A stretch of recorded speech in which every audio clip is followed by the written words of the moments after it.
Hello students, welcome to Agmic Academy. I am your teacher for this lecture. Welcome to the revision through MCQ discussion series. So topic for this lecture is solutions. Before I start with the questions, make sure you subscribe to this channel so that you can get more and more videos that will help you in the thorough revision of the topics, right?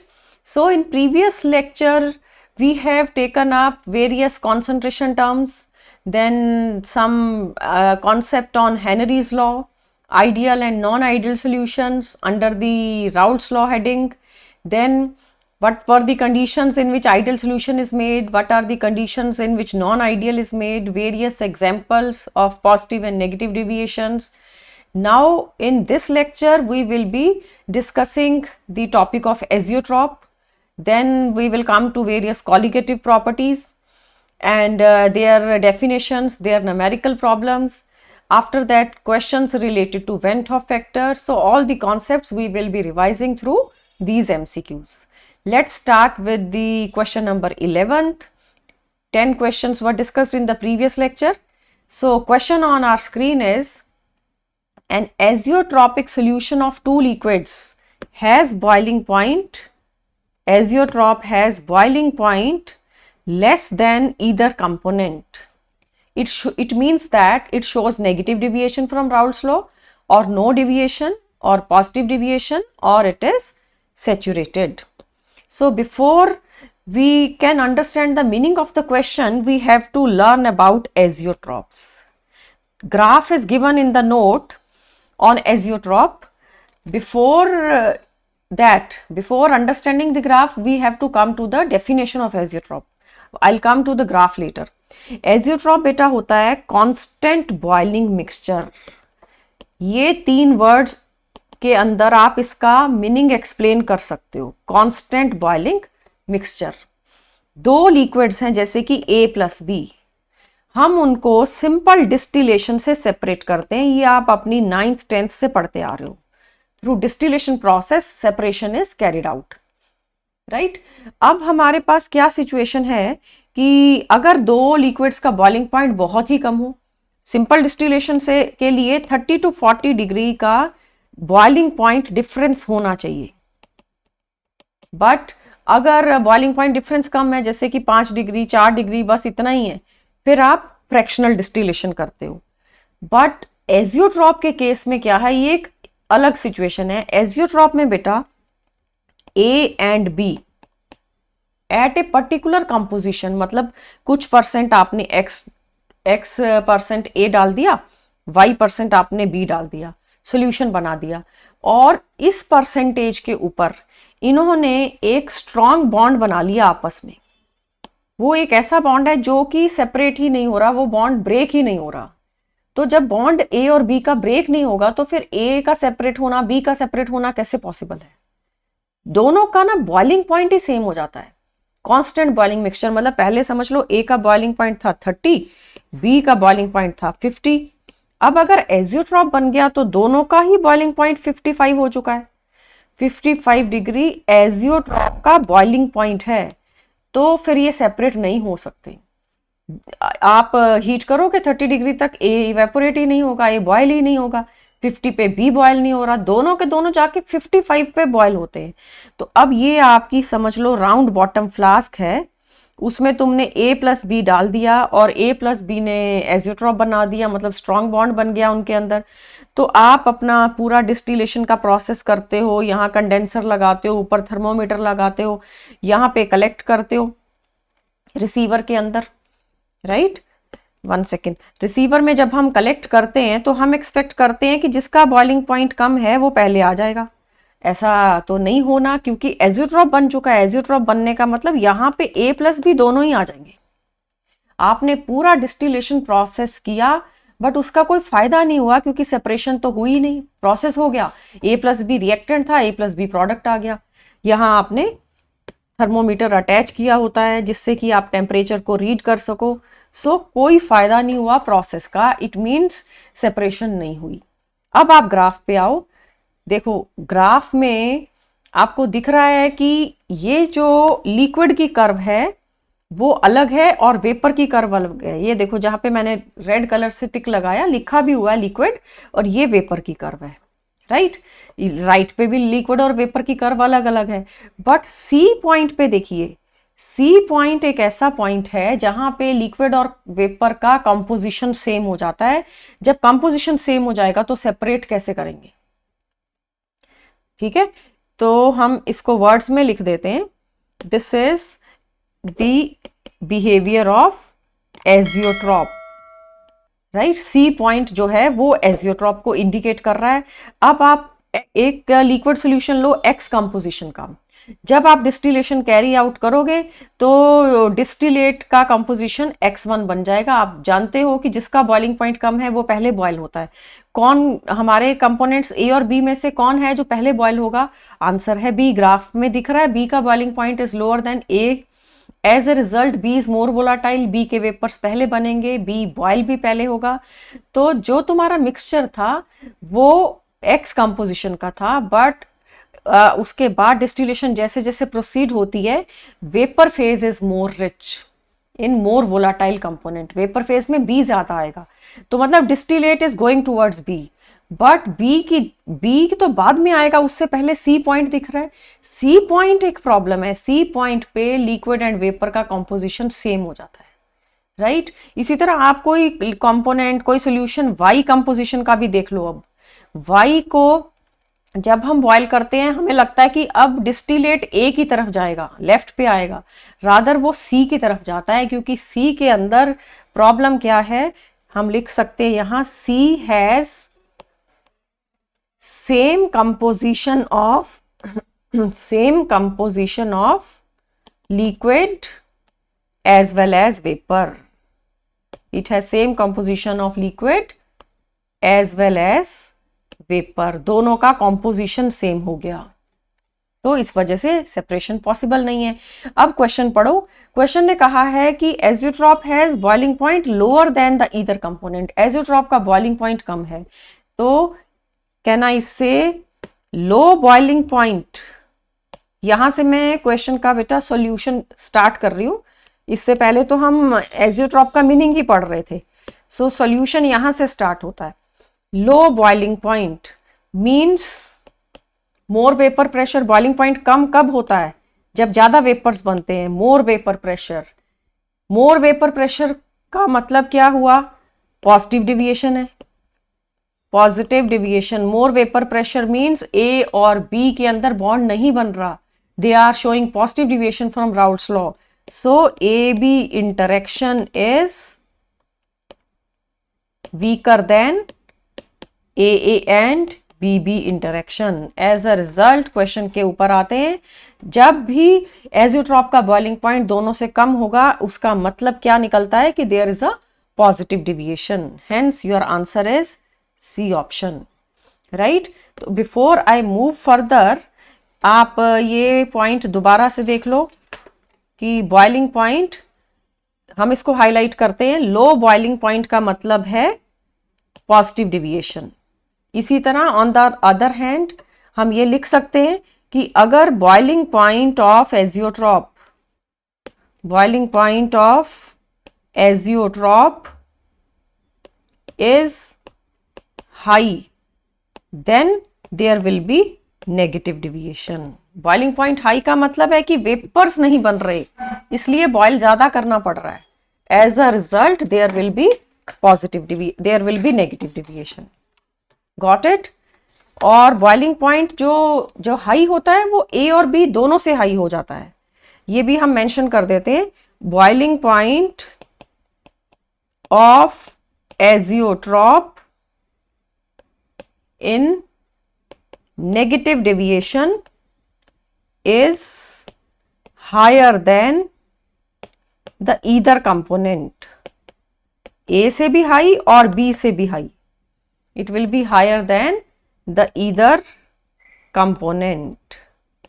Whereas boiling point of azeotrope in positive deviation is lower than the either component. कम तो होगा पर दोनों से ही कम हो जाएगा।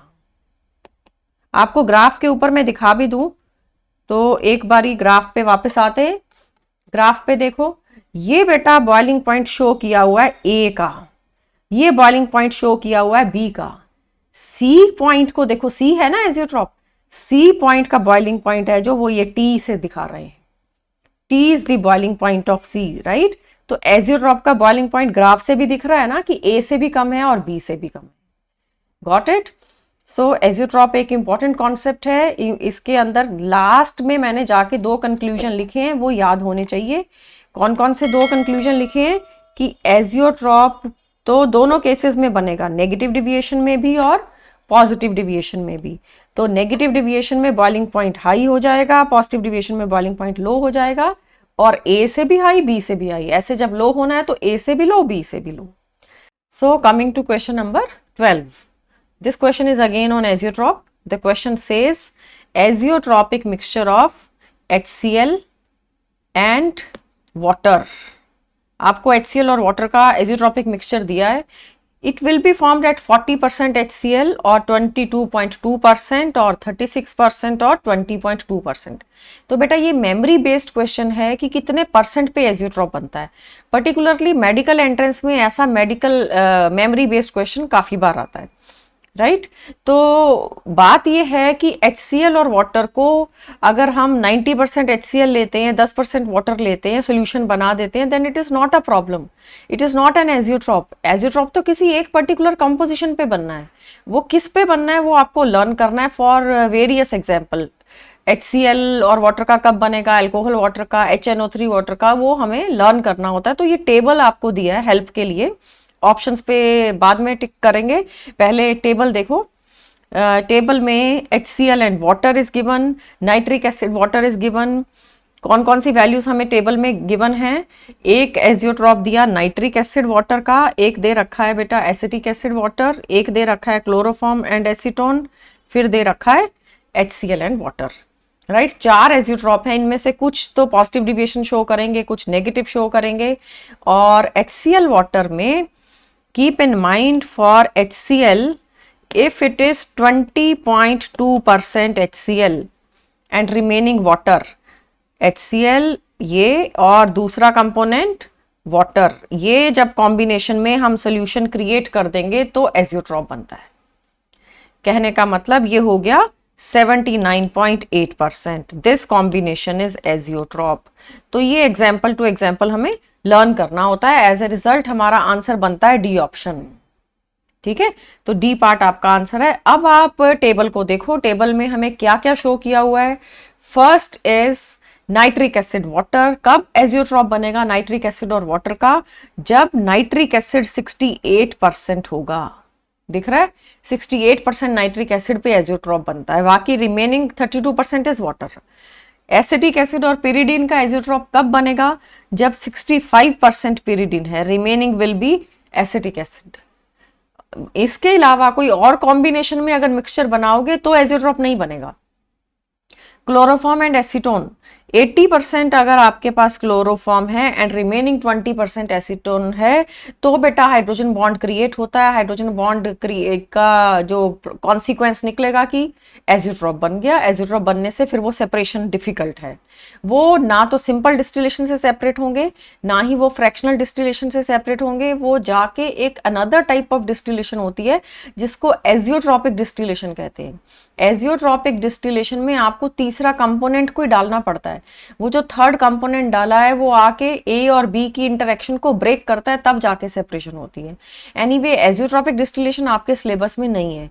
आपके syllabus में बस इतना पूछेंगे, can azeotropes be separated by fractional distillation? आपका आंसर है नो, राइट।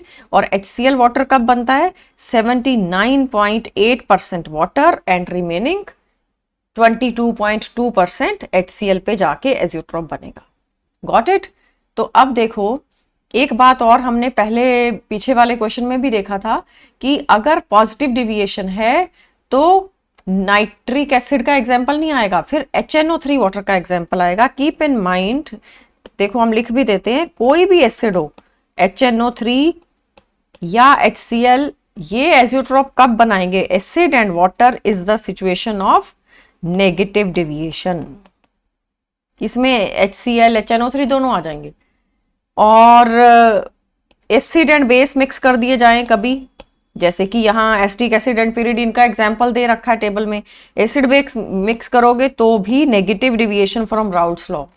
अगर आपके पास अल्कोहल एंड वाटर आता है, जैसे कि मीथेनॉल एंड वाटर, और it can be ethanol and water, any alcohol and water will give you the positive deviation, right. तो और ये भी बात था कि बॉइलिंग पॉइंट, अगर आप HCl वाटर लेते हो तो एजियोट्रॉप का boiling point is higher than the either component. देखो हम देखते हैं पहला case, nitric acid and water. ये भी नाइट्रिक एसिड वाटर हो या HCl वाटर हो, एक ही बात है, आपको जनरल बता दिया एसिड एंड वाटर, ठीक है, कोई भी एसिड हो। तो नाइट्रिक एसिड का बॉइलिंग पॉइंट बेटा 86 है और वाटर का 100 है, टेबल के अंदर शो किया हुआ है। पर एजियोट्रॉप का बॉइलिंग पॉइंट है 120.5, मतलब boiling point of azeotrope is higher than either of them. इसी तरह एसिटिक एसिड एंड पिरिडीन, ये भी नेगेटिव डिविएशन का केस है। यहाँ पे एसिटिक एसिड का बॉइलिंग पॉइंट गिवन है 120 और पिरिडीन का 25, पर एजियोट्रॉप का बॉइलिंग पॉइंट तो 139 है। मतलब कहाँ तो पिरिडीन का सिर्फ 25 डिग्री बॉइलिंग पॉइंट था, और यहाँ क्या किया, अगर आपने 65% pyridine and remaining 35% acetic acid mix कर दिया, फिर पिरिडीन 25 डिग्री पे बॉयल नहीं होगी, फिर वो कब जाके बॉयल होगी? 139 पे। क्यों? क्योंकि वो एजियोट्रॉप बन चुका है। और 139 पे भी कौन सा आपको पिरिडीन अकेला मिलेगा? आपको दोनों का मिक्सचर ही मिलेगा, पिरिडीन और एसिटिक एसिड का। इसी तरह third example, chloroform acetone. Chloroform का है 61.2, एसीटोन का है 56.1, तो ये एजियोट्रॉप का हो गया 65। HCl का केस देख लो, HCl का बॉइलिंग पॉइंट 85 होता है एंड वाटर का बॉइलिंग पॉइंट 100 डिग्री होता है, पर एजियोट्रॉप का बॉइलिंग पॉइंट दोनों से ऊपर है, 100 से भी ऊपर और 85 से भी ऊपर, which is 108.6। So boiling point azeotrope का हायर आएगा। अगर ये पॉजिटिव डिविएशन होती फिर बॉइलिंग पॉइंट लोअर आता है। हमने पीछे वाले क्वेश्चन में इसको मेंशन भी कर दिया था। नेगेटिव डिविएशन में boiling point will be higher and positive deviation में boiling point will be lower, right. तो कॉम्पोजिशन लर्न करनी है, ये 4 कॉम्पोजिशंस तो यहीं पे दी हैं, आप यहीं से लर्न कर सकते हो। Coming to the next question now, question number 13th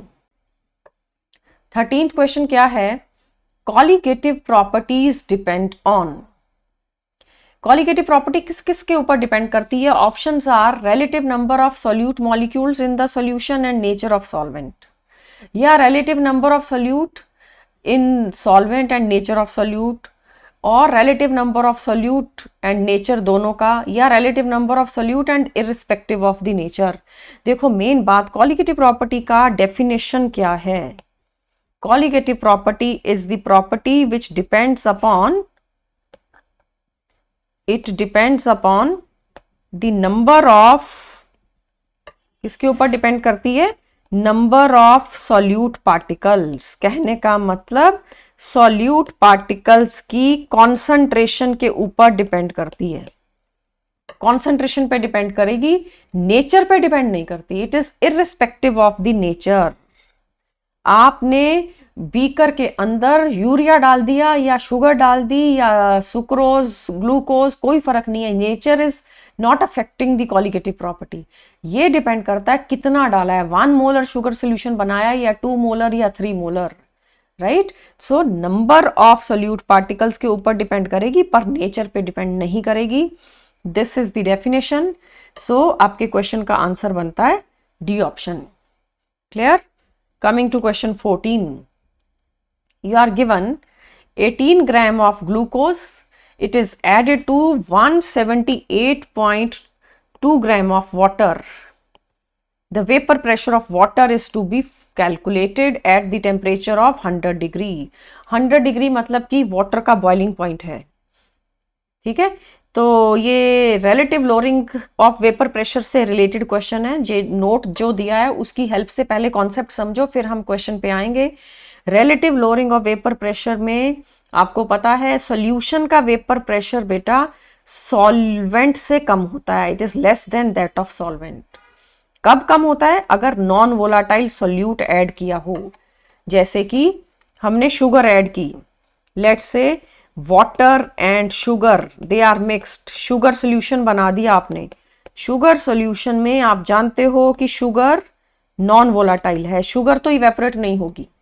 तो नॉन वोलाटाइल सोल्यूट जब जब ऐड किया जाएगा उसका वेपर प्रेशर ऑफ सॉल्यूशन, इसका सिंबल हम रखेंगे PS। One second, let me right it again. Vapour pressure of solution का सिंबल है PS, और वेपर प्रेशर ऑफ सॉल्वेंट का सिंबल रहेगा P0। ये सिंबल्स सेम रखे जाते हैं, पूरे चैप्टर में यही सिंबल्स यूज होंगे। तो वेपर प्रेशर ऑफ सॉल्यूशन जो है वो वेपर प्रेशर ऑफ सॉल्वेंट से कम आएगा।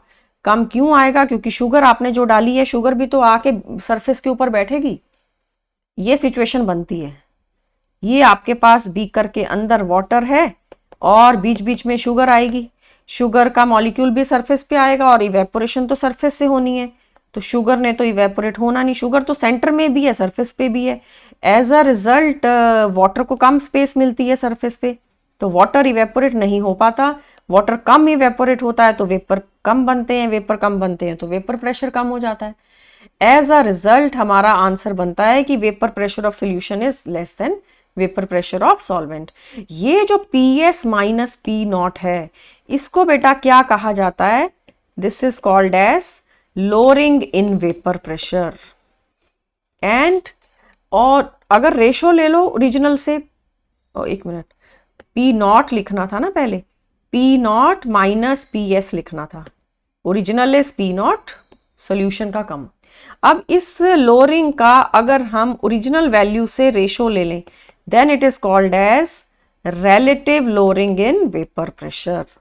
ये जो relative lowering in vapor pressure है, it is a colligative property। ये colligative property है and it is equal to mole fraction of solute। तो इस कॉन्सेप्ट से हम अपना क्वेश्चन करेंगे। मोल फ्रैक्शन ऑफ सोल्यूट को एक्सपेंड करके लिखते हैं number of moles of B upon B plus A। अब क्वेश्चन पे आओ, क्वेश्चन को फिर से रीड करते हैं। क्वेश्चन में हमें हमारा सोल्यूट ग्लूकोज है और 18 ग्राम ग्लूकोज हमें गिवन है। वाटर का वेट भी गिवन है 178.2। तो आपको vapour pressure of solution calculate करना है। Can I right that 18 gram glucose, ये देखो साइड पे अगर कैलकुलेट करूं 18 अपॉन 180 करने से ग्लूकोज के मोल्स आ गए 0.1। B सिंबल सोल्यूट का होता है और हमारा सोल्यूट कौन है? ग्लूकोज। एंड वाटर के मोल्स कैलकुलेट कर लेते हैं। You are given 178.2 gram water. इसको आप डिवाइड करो वाटर के मोलर मास से, जो कि 18 होता है। You are getting 9.9। तो ये वैल्यू यहाँ पुट कर देते हैं, 0.1 अपॉन 0.1 प्लस 9.9, राइट। तो ये हमने राइट साइड पे मोल्स निकाले थे। अब वैल्यू देखो, P0 इज 760। ये कैसे लिया 760? चेक करते हैं क्वेश्चन का स्टेटमेंट। क्या हमें कहीं प्रेशर दिया था 760? कहीं भी क्वेश्चन ने प्रेशर नहीं दिया है, बट आपको 100 डिग्री टेम्परेचर दिया है। Do you know 100 degree is the boiling point of water, and boiling point पे प्रेशर कितना होता है? At boiling point pressure is equal to atmospheric pressure, and atmospheric pressure is 1 atmosphere. 1 atmosphere is 760 mm of mercury. 1 atmosphere is nothing but 760 mm of mercury। हम अपनी options देखते हैं। हमारी option mm में नहीं है, टॉर के अंदर है, तो टॉर में आंसर देना है। तो एटमॉस्फेयर जो है उसको टॉर में एक्सप्रेस करें तो वो भी 760 होता है। 1 atmosphere is nothing but 760 torr. कहने का मतलब जो 1 टॉर है that is nothing but 1 mm of mercury, right. Keep in mind, ये कन्वर्जन्स जो यूनिट्स के होते हैं, ये गलत होने से हमारा क्वेश्चन गलत हो जाता है। Be careful. तो आपके पास प्रेशर का आंसर आ जाएगा आफ्टर सॉल्विंग 752.4 752.4 टॉर। अब हम ऑप्शंस पे आते हैं। हमारा आंसर बनता है B option. Got it? relative lowering of vapor pressure मतलब आपने 18 ग्राम ग्लूकोज वाटर में डाल दिया था, as a result vapour pressure कम हो गया। अगर ग्लूकोज नहीं डालते, सिर्फ बीकर में वाटर होता, तो प्रेशर होना था 760 टॉर, बट आपने कुछ सोल्यूट डाला, प्रेशर कम हुआ, it has come to 752। Clear? Coming to the next question now. अब हमारा क्वेश्चन नंबर 15th क्वेश्चन है बॉइलिंग पॉइंट के ऊपर। The molar boiling point constant for water is 0.513 degrees kilogram per mole. ये आपको वैल्यू दिया है Kb का। And 0.1 mole sugar is dissolved in 200 gram of water. The solution boils under a pressure of 1 atmosphere at. देखो, हमें ये बात clear होनी चाहिए कि अगर तो ये बीकर में सिर्फ वाटर होता तो बॉइलिंग पॉइंट होना था 100 डिग्री होता और प्रेशर होता 760 mm। बट हमारे क्वेश्चन ने क्या बोला है कि उस बीकर में शुगर डाल दी गई है। वाटर था, वाटर में आपने शुगर डाल दी। शुगर डालने से बॉइलिंग पॉइंट एलिवेट होता है। क्या हम सबको पता है elevation in boiling point is a colligative property. कहने का मतलब डेल्टा टी बी जो है it depends upon molality of solution, number of moles of solute. मतलब सॉल्यूट कौन है? शुगर। आपने कितना शुगर डाला और कितने वाटर में डाला, वो कॉन्सेंट्रेशन जो है उसके साथ बॉइलिंग पॉइंट में एलिवेशन आएगा, बॉइलिंग पॉइंट में इंक्रीज आएगा। तो एक्सप्रेशन आप ऐसा लिखते हो, delta T B is equal to K B into m. इस वाले एक्सप्रेशन से हम अपना क्वेश्चन करेंगे। कीप इन माइंड, ये जो के बी होता है this is molar elevation constant of solvent. हमारा सॉल्वेंट वाटर है। कभी कभी क्वेश्चंस में सॉल्वेंट भी बदल जाता है। ये देखो फर्स्ट लाइन में दिया है molar boiling point constant, molar elevation constant या मोलर बॉइलिंग पॉइंट कांस्टेंट भी कहते हैं। वैल्यू आपको गिवन है कितनी? 0.513। This is given in the question. Units दिए हैं degree Celsius, kilogram per mole. These are the units given, you can check again. Degree Celsius, kilogram per mole, ये आपको यूनिट्स गिवन है। और शुगर इसमें डाल देते हैं, तो 200 ग्राम वाटर के अंदर आप शुगर डालते हो, आपको एलिवेशन कैलकुलेट करना है। तो देखो एक्सप्रेशन को एक्सपेंड करना पड़ेगा। मोलैलिटी को एक्सपेंड कैसे करेंगे? Delta T B is equal to K B और मोलैलिटी होता है number of moles. Number of moles को मैंने खोल के given weight upon molar mass और डिवाइड होगा वेट ऑफ सॉल्वेंट से। वेट ऑफ सॉल्वेंट केजी में नहीं दिया, इसलिए ऊपर 1000 आ रहा है क्योंकि हम 1000 से डिवाइड कर रहे हैं। अब चेक कर लेते हैं। आपको शुगर के वेट की जरूरत ही नहीं थी क्योंकि मोल्स में डेटा गिवन है, 0.1 मोल दिया है। तो ये सारी टर्म है ना, जो ये सारी, इसकी जगह आप सिंपल 0.1 लिख सकते हो। ये नंबर ऑफ मोल्स ही तो है बेटा।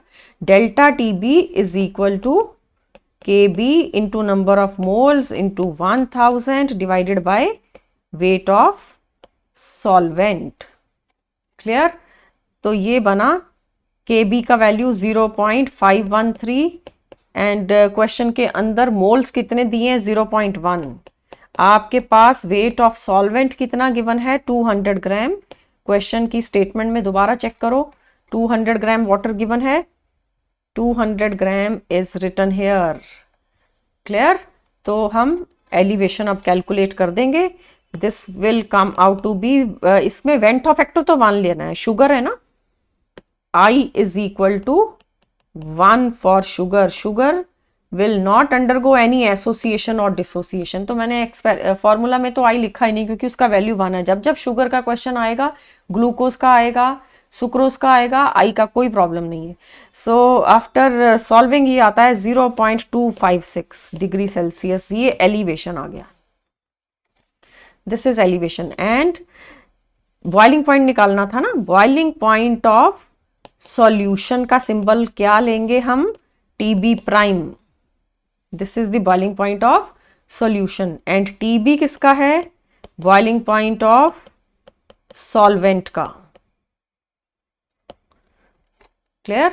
तो याद रखिए एलिवेशन हमेशा ऐड किया जाता है, सॉल्वेंट के अंदर आप एलिवेशन को ऐड कर दो। सॉल्वेंट का तो हमें पता है 100 डिग्री है और एलिवेशन आ रहा है 0.256, तो आपका आंसर बना 100.256 degree Celsius. This is the boiling point of solution. 100.256 means C option is the answer, right. ये बात थी कि हमने delta T B is equal to K B into m से करना है। और इसमें ना एक बात और याद रखिए, के बी सॉल्वेंट का प्रॉपर्टी होता है। के बी एंड के एफ भी आएगा आगे। K B is solvent specific. हर सॉल्वेंट का के बी अपना अलग अलग होता है।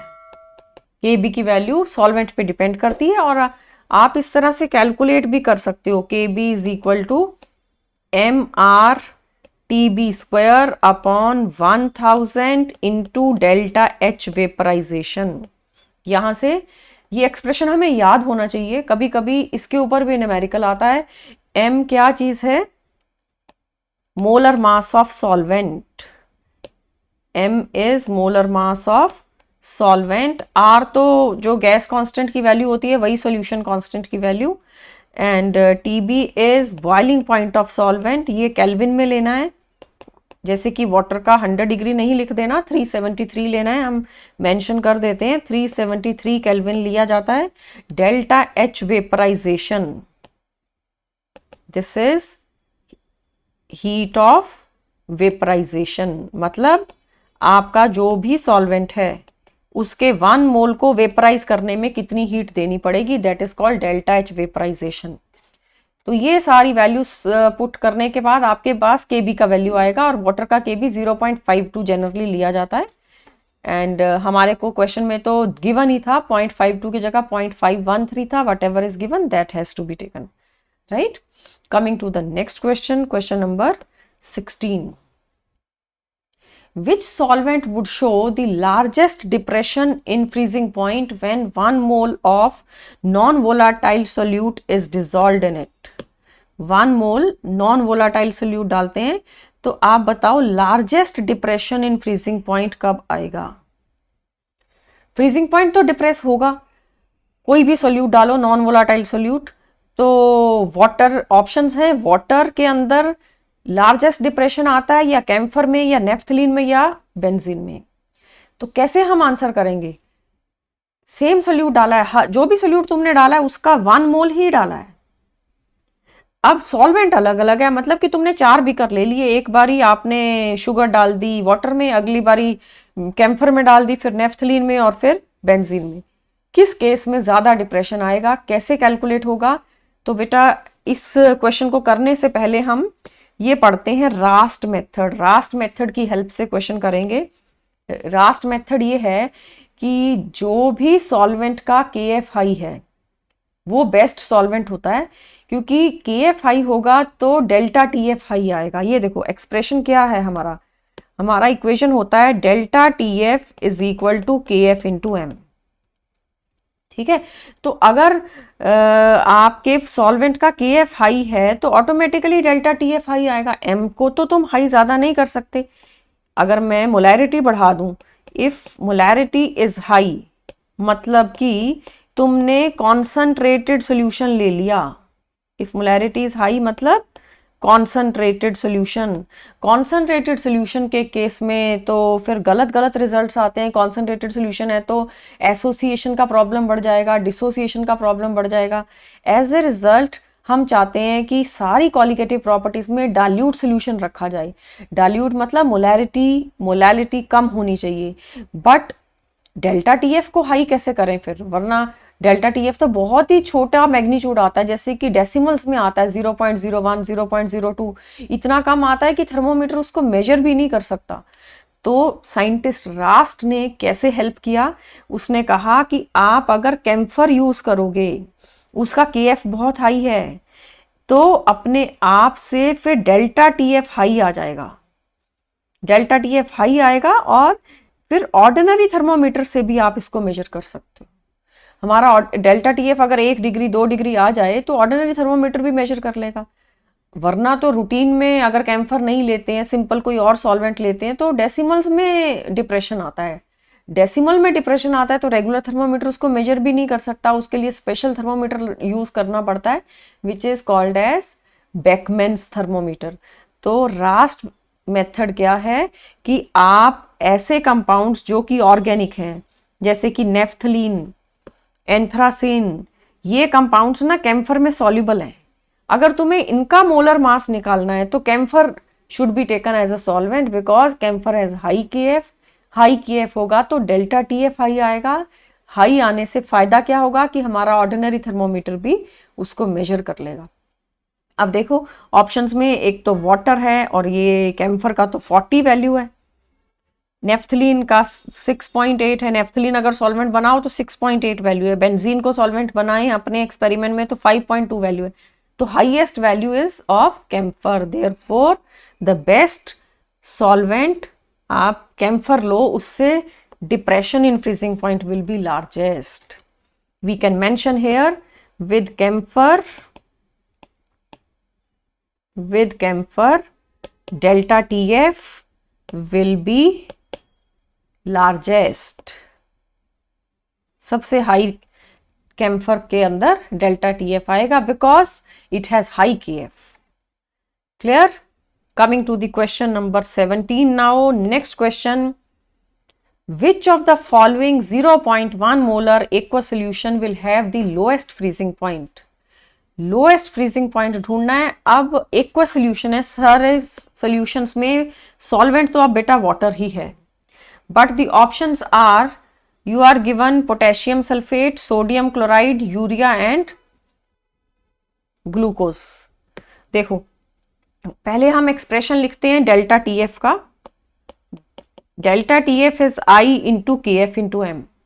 आई सबका अलग अलग है। आपकी first option is potassium sulphate, इसको ब्रेक करेंगे। पोटेशियम सल्फेट जब वाटर में डालो तो ये किस तरीके से आयंस में ब्रेक होगा, you will get 2 potassium and 1 sulphate. Then total number of ions हम लिख देते हैं 3 आ रहे हैं, 2 पोटेशियम और टोटल आयंस इज 3, 2 पोटेशियम और 1 sulphate. Next is sodium chloride. NaCl को वाटर में डालने से ये तो 2 आयंस में ब्रेक होगा, एक Na+ होगा और एक chloride. So number of ions is 2, total ions are 2। Urea and glucose they do not ionise, no dissociation in urea. Urea एक कोवलेंट ऑर्गेनिक मॉलिक्यूल है, आयंस नहीं बनेंगे। नो डिसोसिएशन इन यूरिया और इन ग्लूकोज। जिसके अंदर dissociation नहीं होती उनका बेटा आई वैल्यू 1 होता है। I is 1 for urea, i is 1 for glucose. ये तो ब्रेक नहीं होंगे।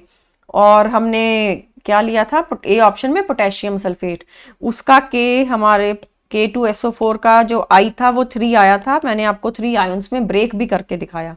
NaCl का जो आई है दैट इज 2। सो अब आप आ जाओ डेल्टा टीएफ में। जब आप पोटेशियम सल्फेट की बात करोगे आई वैल्यू 3, KF तो सेम है सबका, मोलैलिटी भी सबकी सेम है, सबके अंदर 0.1 मोलल गिवन है। तो delta TF will be highest for potassium sulphate. As a result आपको पहले देखो आंसर किसका करना है, लोएस्ट फ्रीजिंग पॉइंट का आंसर करना है। तो फ्रीजिंग पॉइंट पे मैं बाद में आती हूं, पहले हम बात करते हैं इसकी डेल्टा टीएफ की। Delta TF is highest for K2SO4, इसका डेल्टा टीएफ हाईएस्ट है, therefore freezing point will B lowest. Delta TF नहीं पूछा है आपको, तो फ्रीजिंग पॉइंट पूछा है। कहने का मतलब मैं अगर चारों ऑप्शंस लिखूं यहां, पहला था पोटेशियम सल्फेट, दूसरा था NaCl, फिर दिया था यूरिया और फिर दिया था ग्लूकोज। ये 4 आपके सॉल्यूट थे, आपने चारों को अलग अलग बीकर में वाटर के अंदर डाल दिया। तो इसका डेल्टा टीएफ बनता है, आई की जगह 3 लगेगा ना, 3 इंटू KF इंटू 0.1। इसका बनेगा 2 इंटू KF इंटू 0.1। यहां बनेगा 1 इंटू के एफ इंटू 0.1, ये भी 1, ग्लूकोज का भी आई 1 है, हमने अभी डिस्कस किया था, ये भी ब्रेक नहीं होता। तो सबके पास आपके अगर कैलकुलेट करूं मैं वैल्यू, के एफ की वैल्यू पुट कर देते हैं, के एफ 1.86 लेना है, क्वेश्चन में गिवन भी है, ये बनेगा 0.558। वाटर का के एफ बेटा 1.86 होता है, ये बनेगा 0.372। ये तो 1.86 है तो ये 0.186 ही रहेगा, ये रहेगा सेम 0.186। सबके लिए हमने क्या कैलकुलेट कर लिया है, डेल्टा टी एफ, सबका डेल्टा टी एफ आपने कैलकुलेट कर लिया। अब फाइनली तुम्हें आंसर करना है फ्रीजिंग पॉइंट पे। अब मुझे फ्रीजिंग पॉइंट्स लिखने हैं, तो freezing point is T F, this is freezing point. तो ये पहला लिया K2SO4, इसमें बन जाएगा फ्रीजिंग पॉइंट 0 माइनस 0.558, मतलब आपका आंसर आ गया नेगेटिव 0.558 डिग्री सेल्सियस। फिर तुमने लिया NaCl, NaCl में भी 0, सॉल्वेंट तो हर किसी का वाटर है ना, सॉल्वेंट का फ्रीजिंग पॉइंट 0 है, minus 0.372, it is minus 0.372 degree Celsius. फिर glucose and urea, urea is 0 minus 0.186 which is minus 0.186। फिर बना glucose, it is 0 minus 0.186 which is minus 0.186। तो सबसे कम फ्रीजिंग पॉइंट किसका आ रहा है, this is the lowest value, ये आपके पास लोएस्ट फ्रीजिंग पॉइंट आया। गॉट इट, सबसे छोटा नंबर आंसर करना था। Lowest freezing point is for K2SO4 potassium sulphate. Clear to you? Let's come to the question number 18, next question. So question number 18, a solution containing 4 gram of PVC in 2 liter of dioxane, what is given to you, PVC and 4 gram in dioxane। बेटा dioxane solvent है, industrial solvent, उसका आपको 2 litre दिया है, और PVC मतलब polyvinyl chloride आपके question का सॉल्यूट है। It has an osmotic pressure of 3.0 into 10 raised to power minus 4 atmosphere at 27 degree Celsius. The molar mass of polymer will be। अब ये क्वेश्चन ऑस्मोटिक प्रेशर पे है। Osmotic pressure is also a colligative property. Osmotic pressure का symbol पाई होता है, it is a colligative property and the expression, जो भी colligative property होती है वो कॉन्सेंट्रेशन ऑफ सोल्यूट के ऊपर डिपेंड करती है, सोल्यूट की नेचर पे डिपेंड नहीं करती। एज अ रिजल्ट हमारा जो एक्सप्रेशन है pi is equal to CRT।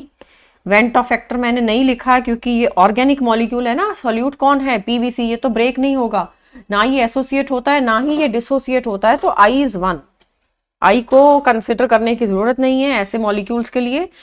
अब बेटा कॉन्सेंट्रेशन को हम लिख सकते हैं number of moles per unit volume, number of moles per unit volume. तो नंबर ऑफ मोल्स को लिखो given weight upon molar mass, it is given weight upon molar mass. Number of moles को भी एक्सपेंड कर दिया क्योंकि question ने कितना दिया था, 4 ग्राम ऑफ PVC। आपका सोल्यूट का वेट जो गिवन है वो है 4 ग्राम, उसका मोलर मास आपको फाइंड आउट करना है।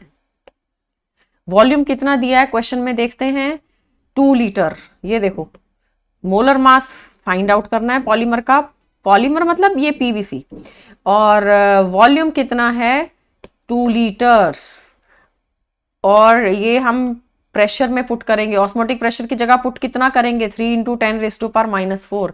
टेम्परेचर की जगह आप पुट करोगे 27 को केल्विन में कन्वर्ट करने के बाद 300 केल्विन बनेगा।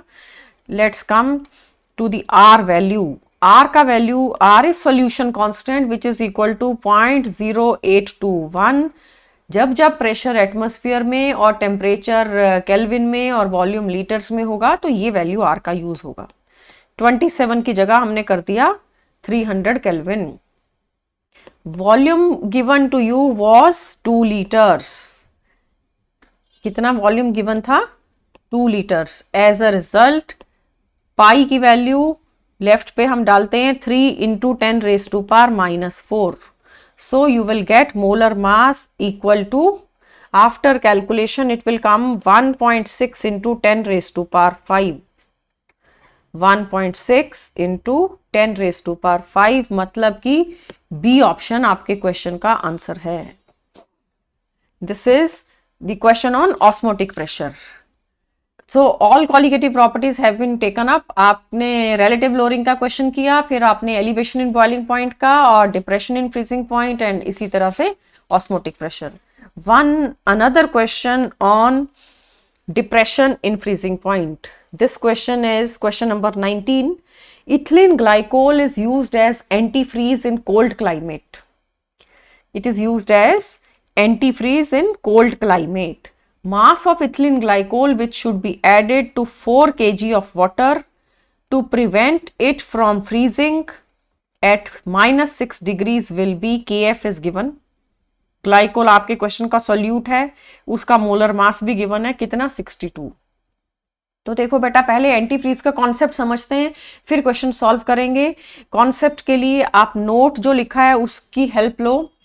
इन the region of sub zero temperature, जहां बहुत ही कम टेम्परेचर होता है, जैसे कि शिमला में, हिल्स में बहुत लो टेम्परेचर होता है, तो वहां क्या प्रॉब्लम आती है कि हमारा जो कार, स्कूटर, व्हीकल जो भी हम चलाते हैं उसके रेडिएटर में वाटर होता है, वो वाटर फ्रीज हो जाता है because of very low temperature of the atmosphere. तो वो कूलेंट का काम नहीं कर सकता, फिर जो वाटर था वो तो खुद ही आइस बन गया, कूलेंट की तरह कैसे एक्ट करेगा। तो उस वाटर को वाटर की फॉर्म में ही रखना है, वो फ्रीज ना हो जाए, उसके लिए क्या तरीका है, इथिलीन ग्लाइकोल या फिर ग्लिसरोल, ये वाटर के अंदर डाल देते हैं, कूलेंट के अंदर ग्लाइकोल मिक्स कर दिया जाता है। तो फिर वो हुआ क्या, ये ग्लाइकोल ने कैसे रोक दिया, वाटर तो 0 डिग्री पे फ्रीज हो रहा है, पर अब आपने वाटर के अंदर ग्लाइकोल डाल दिया, मतलब आपने सॉल्यूशन बना दिया। क्या हम सबको याद है कि सॉल्यूशन का फ्रीजिंग पॉइंट 0 डिग्री नहीं होता, वो 0 से नीचे होता है, डिप्रेस हो जाता है फ्रीजिंग पॉइंट। फ्रीजिंग पॉइंट कम होके -2 -3 डिग्री पहुंच गया। एज अ रिजल्ट आपका जो कूलेंट है फिर वो फ्रीज नहीं होगा, वो 0 डिग्री पे फ्रीज नहीं होगा, उसको -3 पे जाके फ्रीज होना है। अगर और नीचे चाहते हो, तुम चाहते हो -10 पे फ्रीज हो, तो कूलेंट में और ग्लाइकोल डालो और ग्लिसरोल डालो। तो this combination is called anti freeze solution. अब कैलकुलेशन करनी पड़ती है कि कितने वाटर में कितना कूलेंट डाला जाए ताकि फ्रीज ना हो। समझ लो कि हमें वेदर, हमारे पास एटमॉस्फेयर का टेम्परेचर -6 है, -6 पे हम चाहते हैं फ्रीजिंग ना हो जाए, और हमारे पास वाटर कितना है 4 kg। तो हम कितना ग्लाइकोल डालें, हमें कितना मास इथिलीन ग्लाइकोल का डालना चाहिए, उसके ऊपर न्यूमेरिकल है। सो इस न्यूमेरिकल प्रॉब्लम का आपको प्रैक्टिकल लाइफ के साथ यूज पहले समझ में आना चाहिए। After that we will be using the concept of depression in freezing point. Delta TF is equal to KF into M। तो मोलैलिटी में आपको आंसर ग्राम्स में देना है, इसलिए मोलैलिटी को एक्सपेंड करना पड़ेगा। Number of moles upon weight of solvent, मैंने नंबर ऑफ मोल्स को भी खोल दिया। Given mass of solute upon molar mass of solute into weight of solvent, and that is to be taken in kg, तो इसलिए 1000 ऊपर आएगा। तो अब वैल्यू पुट कर देते हैं। दिस इज गिवन 1.86, वाटर का KF 1.86 होता है, चेक कर लो, क्वेश्चन में 1.86 दिया था। वेट ऑफ सोल्यूट आपको पता करना है, आपका सोल्यूट इथिलीन ग्लाइकोल है, उसका मोलर मास बेटा 62 है। वेट ऑफ सॉल्वेंट क्वेश्चन ने 4 kg दिया था, 4 kg दिया था, तो बस फिर तो 1000 नहीं आएगा, already it is given in kg। ये 1000 तो तब आता है ना जब ग्राम्स में हो। और डेल्टा TF कितना है 6 डिग्री। डेल्टा TF हम कैसे कैलकुलेट करेंगे, 0 minus -6, it will be 6। Check करो, -6 डिग्री दिया था ना, इट इज फ्रीजिंग एट -6। 0 क्या है, 0 is the freezing point of solvent. ये क्या है, freezing point of solution. TF लिख देते हैं, फ्रीजिंग पॉइंट का सिंबल। सॉल्वेंट का TF और TF प्राइम क्या है, सॉल्यूशन का, दोनों को सब्ट्रैक्ट किया, डिफरेंस लिया तो मैग्नीट्यूड आ रहा है 6 यूनिट्स का, तो वो ही आपका वैल्यू है फ्रीजिंग पॉइंट का। As a result after calculation जब आप वेट कैलकुलेट करते हो तो ये आता है 804.32 grams. It is 804.32 grams. Hence our answer becomes A option. So depression in freezing point के साथ एक important concept related है anti freeze solution. So before I move further, आप एक बार फिर से सुन लो, जब बहुत लो टेम्परेचर होता है, सब जीरो टेम्परेचर, जीरो से भी नीचे टेम्परेचर जिस भी एरिया में रहेगा उस रीजन में आप अपना कार और व्हीकल, स्कूटर तभी चला सकते हो अगर कूलेंट वाटर की, लिक्विड की फॉर्म में रहे, कूलेंट फ्रीज ना हो जाए। कूलेंट फ्रीज ना हो जाए उसके लिए हम उसमें ग्लाइकोल डालते हैं और ग्लाइकोल प्लस वाटर का जो कॉम्बिनेशन है that is called as anti freeze solution. Coming to question number 20। अब ये क्वेश्चन ऑस्मोटिक प्रेशर पे आ रहा है। What is the correct sequence of osmotic pressure of 0.01 molar aqua solution of, you are given aluminium sulfate, then sodium phosphate, barium chloride and glucose। आपको 4 salt दिए, चारों अलग अलग बीकर में हैं, आपने 4 बीकर में वाटर रखा, एक में डाला एल्यूमिनियम सल्फेट, एक में सोडियम फॉस्फेट, एक में बेरियम क्लोराइड और फिर ग्लूकोज। तो बेटा इसमें ऑस्मोटिक प्रेशर किसका हाई होगा? Before solving the question, keep in mind osmotic pressure is a colligative property। colligative property मतलब कॉन्सेंट्रेशन पे डिपेंड करता है। देखने में तो यही लग रहा है कि हमने सेम कॉन्सेंट्रेशन दिया, हमने सब जगह 0.01 मोलर सॉल्ट डाला है, बट उनकी डिसोसिएशन अलग अलग है। ये देखो, A option is aluminium sulphate, Al2SO4। हम क्या करेंगे, pi is equal to ICRT use करेंगे, मतलब कि I इंटू सी। देखो R और T तो सबका कॉमन आना ही है, आप ले लो। It is going to break into 5 ions, 5 into C था 0.1 इंटू R इंटू T। देखो कैसे 5 आयन्स, एल्यूमिनियम सल्फेट को अगर मैं आपको ब्रेक करके दिखाऊं, Al2SO4 जब आप वाटर में डालोगे तो ये बनेगा 2 of aluminium and 3 of sulphate. 5 ions दिख रहे, एल्यूमिनियम सल्फेट 5 में ब्रेक हुआ। अगली ऑप्शन है सोडियम फॉस्फेट, इसको भी पहले ब्रेक कर लेते हैं, फिर इसका पाई लिखेंगे। ये 3 सोडियम और 1 फॉस्फेट के अंदर जाके ब्रेक हो जाएगा। Then you are given barium chloride, barium chloride will break into 1 barium and 2 chloride ions. Glucose will not break, glucose के अंदर वेंट ऑफ फैक्टर बेटा 1 ही होता है। Glucose has no dissociation. Glucose and sucrose and urea they don't dissociate, right. तो यहाँ पे total ions sodium phosphate के बन रहे हैं 4, Na3PO4। इसका जब मुझे पाई लिखना है तो ये बनेगा 4 इंटू सी था 0.1 इंटू R इंटू T। फिर आपको लिखना है बेरियम क्लोराइड का। बेरियम क्लोराइड के 3 आयन्स निकल रहे हैं, कौन कौन से 3? एक बेरियम और 2 chloride. This is 3 into 0.1 into R into T। Glucose का तो I1 है।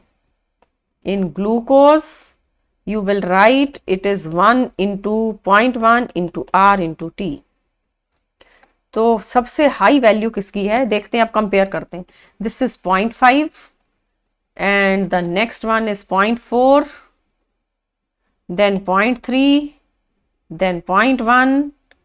तो सबसे बड़ा क्या है 0.5, मतलब पाई 1। एल्यूमिनियम वाला 1 था ना, ये देखो ऑप्शन में देखो, एल्यूमिनियम सल्फेट 1 था, सोडियम फॉस्फेट 2 नंबर पे, बेरियम क्लोराइड 3 नंबर पे, ग्लूकोज 4 पे। एज अ रिजल्ट आपका आंसर है D option, pi 1 is bigger than pi 2, then pi 3 and then pi 4।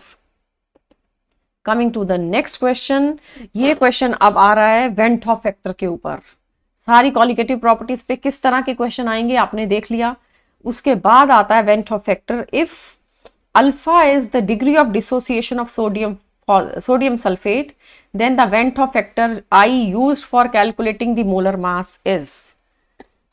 देखो आपको ब्रेक करना पड़ेगा सोडियम सल्फेट को, आपका सॉल्ट है सोडियम सल्फेट, उसका आई जो है वेंटो फैक्टर आई, उसको अल्फा की टर्म्स में एक्सप्रेस करना है। तो एक्सप्रेस तो तभी करेंगे पहले अगर हमें वेंटो फैक्टर का डेफिनेशन पता हो। वेंटो फैक्टर क्या चीज है? Number of particles after dissociation upon before dissociation. ये देखो, after upon before. Sodium sulphate dissociate होने से पहले तो 1 यूनिट ही था, पहले एक ही था। जब ब्रेक हो गया तो देखते हैं कितने आयन्स निकलेंगे। Sodium sulphate will give 2 sodium and 1 sulphate. Can I से 3 आयन्स? तो आपके पास इसको 1 0 0 लिया। अब जरूरी नहीं है ना कि 100% मॉलिक्यूल डिसोसिएट करेंगे। अगर तो 100% ब्रेक हो जाए, बीकर में जितना सोडियम सल्फेट है सारा ब्रेक हो जाए, तो फिर इसका वेंटो फैक्टर 3 है बेटा। बट हमें देखना है डिग्री ऑफ डिसोसिएशन के साथ। Question is asking about degree of dissociation. तो समझ लो बिफोर डिसोसिएशन ये 1 था, वाटर डालने पे जब इसका डिसोसिएशन स्टार्ट हुआ, आफ्टर डिसोसिएशन या आफ्टर डाल्यूशन अल्फा ब्रेक हो गया, अल्फा में से 1 माइनस अल्फा पीछे बचा रह गया जो कि ब्रेक नहीं हुआ है। Alpha is the degree of dissociation given to you in the question. तो 1 माइनस अल्फा पीछे बच गया, ये फिर बन गया 2 अल्फा सोडियम और सल्फेट बन गया 1 alpha. If I add up total moles after dissociation मुझे कैलकुलेट करने हैं। Total moles after dissociation, can I say it is 1 minus alpha plus 2 alpha plus alpha. मतलब मैंने इन सबको ऐड कर दिया। इन सबको ऐड करके ये कितना वैल्यू बनता है? It comes out to be equal to 1 plus alpha, 1 plus 2 alpha. ये अल्फा और माइनस अल्फा कैंसिल हो गए। क्लियर? तो हम इसको थोड़ा क्लियरली लिख देते हैं। ये आ रहा है 1 plus 2 alpha, it is equal to i. Let's come to the options. I को मैंने दोबारा देख लो। अब आई क्या चीज था? Particles after dissociation upon before dissociation. Before dissociation तो 1 है, आफ्टर डिसोसिएशन ये कितना बन रहा है? 1 प्लस 2 अल्फा। ये आपका रिजल्ट है आई का expression. So the answer is, answer for it is C option, 1 plus 2 alpha. This was question number 21.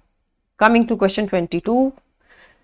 The osmotic pressure in atmosphere of 10% solution of cane sugar at 69 degree Celsius is. आपको osmotic pressure calculate करना है। इस बारी moles नहीं दिए, molarity नहीं दी है, percent में दिया है। 10% का मीनिंग पता होना चाहिए, pi is equal to CRT use होना है ऑब्वियसली, बट कॉन्सेंट्रेशन सीधा सीधा तो गिवन ही नहीं है। तो क्या करेंगे? 10% solution is given to you. इसका मीनिंग क्या है? 10 gram, it means that 10 gram solute, कौन सा सोल्यूट है? Cane sugar. 10 gram solute present in 100 ml of solution. आपके टोटल सॉल्यूशन का वॉल्यूम 100 ml था, उसके अंदर केन शुगर 10 ग्राम था। तो अब आप pi is equal to CRT पे आ जाइए। Pi is equal to CRT को हमें एक्सपेंड करना पड़ेगा। C को मैंने लिख दिया N upon VRT, number of moles per unit volume.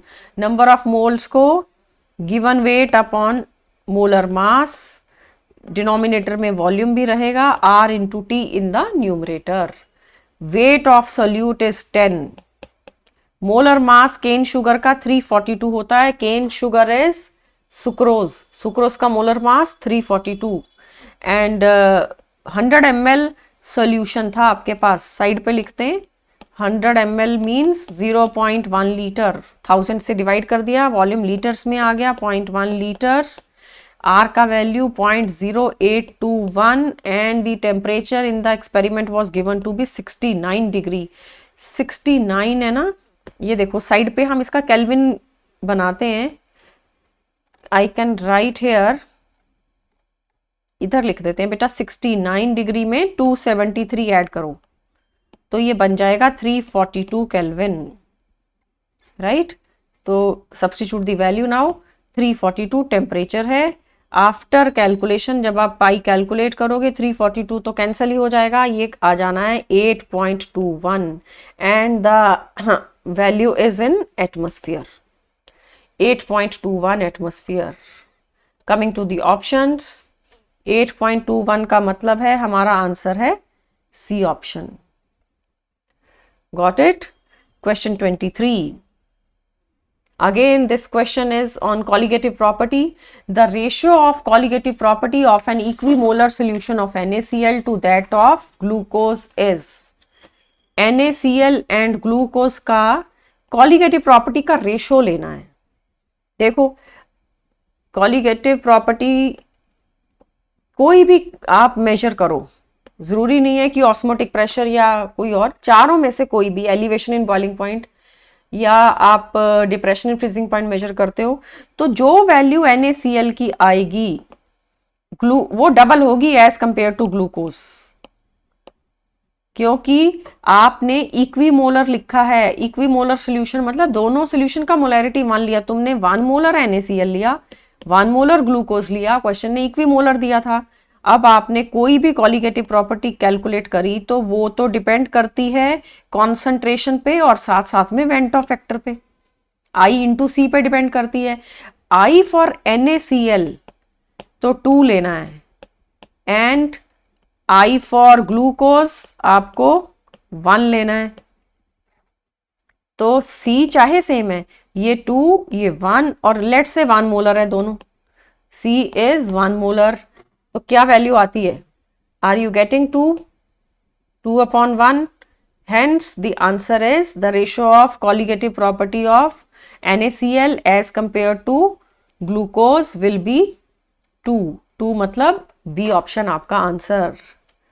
ठीक है, तो जनरल बात थी, ये किसी एक कॉलिगेटिव प्रॉपर्टी की बात नहीं थी, इसमें चारों कंसिडर होती हैं। अगर NaCl की जगह बेरियम क्लोराइड दे दे तो वो 3 आयंस में ब्रेक होगा, फिर वो रेशो 3 बन जाएगी।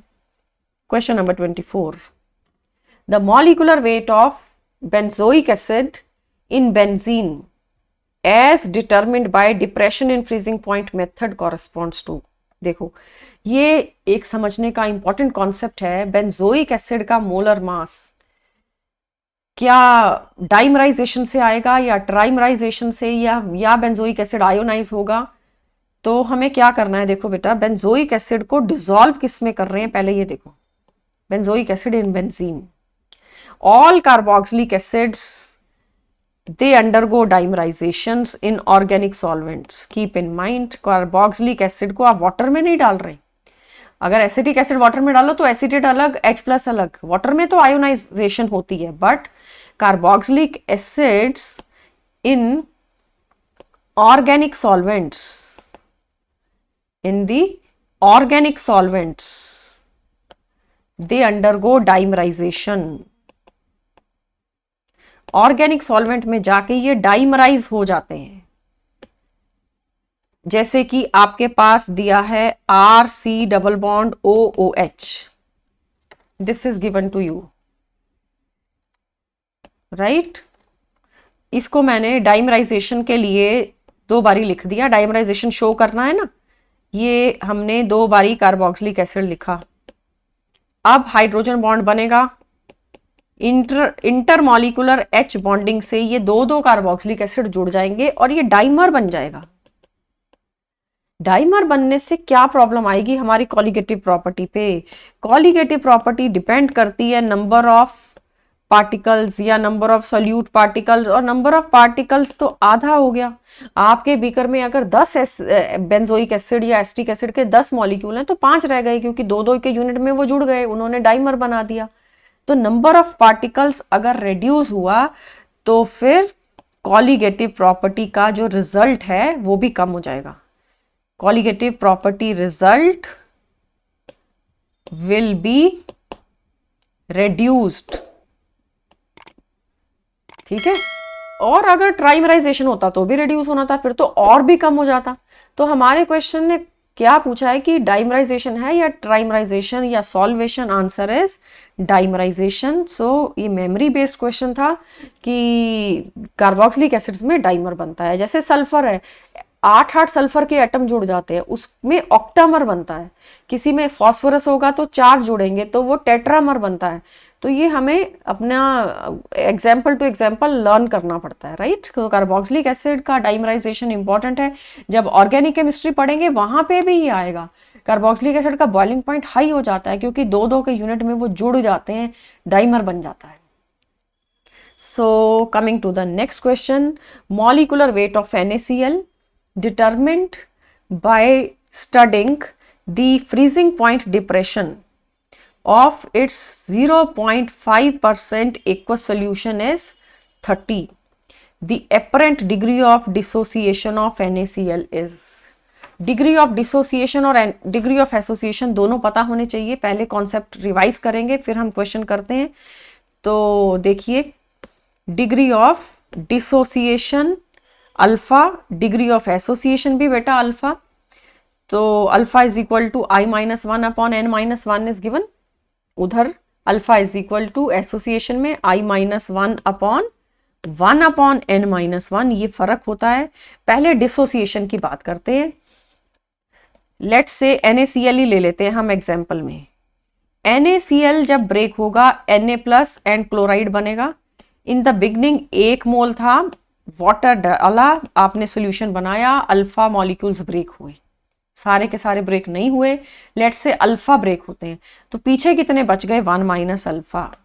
This is after dissolving in water, this is before dissolving in water. तो अब हमें कैलकुलेट क्या करना है? I। तो I will be equal to after dissociation, इन सबको ऐड कर दो, ये सारे आफ्टर डिसोसिएशन है और बिफोर डिसोसिएशन 1 था, तो ये 1 प्लस अल्फा आ गया। I is equal to 1 plus alpha. तो ये तो NaCl है, बट इन जनरल जरूरी तो नहीं है ना हर बारी सॉल्ट 2 आयन्स में ब्रेक होगा, वो 3 में, कभी 4 में। लेट्स से कि वो N में ब्रेक होता है।